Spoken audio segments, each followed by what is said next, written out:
শত শত বছর ধরে সুফি সাধকরা তাদের জীবনের অভিজ্ঞতার কথা বলতে ছোট ছোট গল্প ব্যবহার করতেন।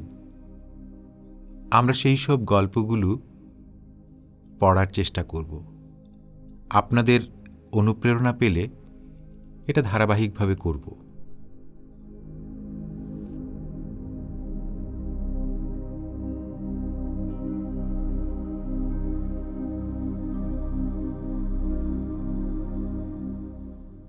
তাসাউফের 4 স্তর।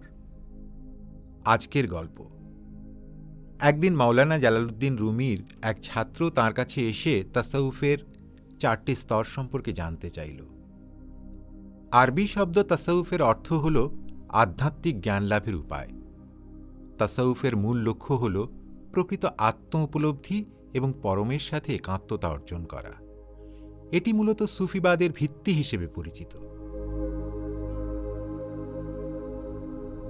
তাসাউফের মাধ্যমে একজন সাধক তার অন্তরকে শুদ্ধ করেন, নফস বা সত্তা এবং জাহিলিয়াত বা অজ্ঞতা থেকে মুক্তি পেতে চেষ্টা করেন, যেন তিনি আধ্যাত্মিক জ্ঞান লাভ করতে এবং নৈকট্যে আসতে পারেন। মাওলানা ছাত্রের দিকে গভীর দৃষ্টিতে দেখলেন এবং রহস্যময় এক উত্তর দিলেন। তিনি বললেন, পাশের ঘরে যাও, সেখানে 4 জন ছাত্র রয়েছে। তাদের প্রত্যেকের গালে একটি করে চড় মেরে এসো।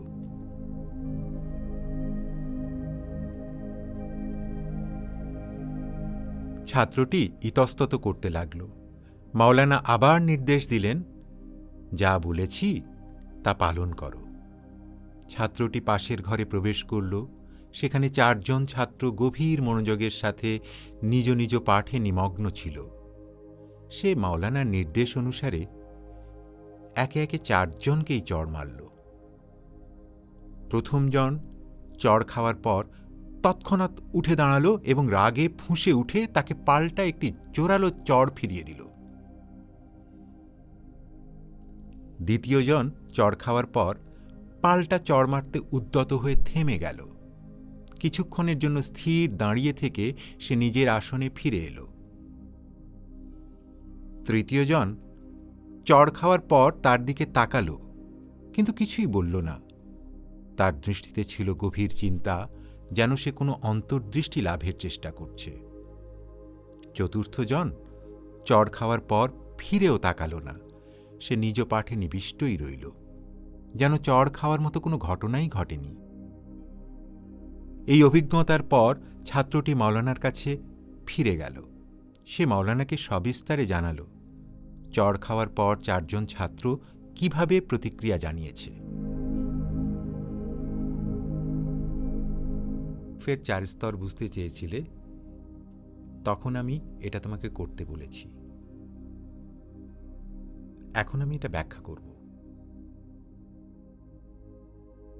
তিনি বলতে লাগলেন,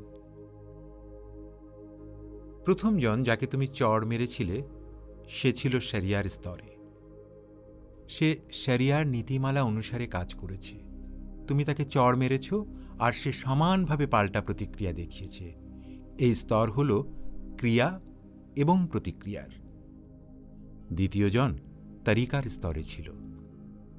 সে তোমার আঘাত ফিরিয়ে দিতে চেয়েছিল, কিন্তু তার শিক্ষা এবং শায়েখের নির্দেশনা তাকে থামিয়ে দিয়েছে। এই স্তর হল নিয়ন্ত্রণ এবং নিজের আবেগকে শাসন করার। তৃতীয় জন মারিফার স্তরে ছিল। সে তোমার দিকে তাকিয়ে চিন্তা করেছিল তার প্রতিক্রিয়া কি পরমের ইচ্ছার সঙ্গে সামঞ্জস্যপূর্ণ হবে। এই স্তর হল আত্মার জাগরণ এবং আধ্যাত্মিক উপলব্ধি। চতুর্থ জন হাকিকার স্তরে ছিল। সে এমন এক স্তরে পৌঁছে গিয়েছিল যেখানে দুনিয়ার কোনো আঘাত বা ঘটনা তার মনকে বিচলিত করতে পারে না। সে নিজের কাজে নিবিষ্ট ছিল এবং কোনো প্রতিক্রিয়া দেখানোর প্রয়োজনই অনুভব করেনি। মাওলানা তার ছাত্রের দিকে তাকিয়ে বললেন, তাসাউফ হল আধ্যাত্মিক যাত্রার এমন একটি পথ যেখানে প্রতিটি স্তরে মানুষের আত্মা নিজেকে আরও উন্নত করে। চূড়ান্ত স্তর হল হাকিকাত, যেখানে মানুষের অন্তর পরমের সাথে একাত্ম হয়ে যায়। ছাত্রটি তখন মাওলানার গভীর শিক্ষার তাৎপর্য অনুধাবন করতে পারল। তার কাছে স্পষ্ট হয়ে গেল আধ্যাত্মিক জীবনে উন্নতির জন্য শারীরিক এবং মানসিক নিয়ন্ত্রণ, গভীর চিন্তা এবং আত্মার পরিশুদ্ধি প্রয়োজন। গল্পটি তাসাউফের 4টি স্তর বা আত্মসংযমের বিভিন্ন মাত্রাকে প্রকাশ করে।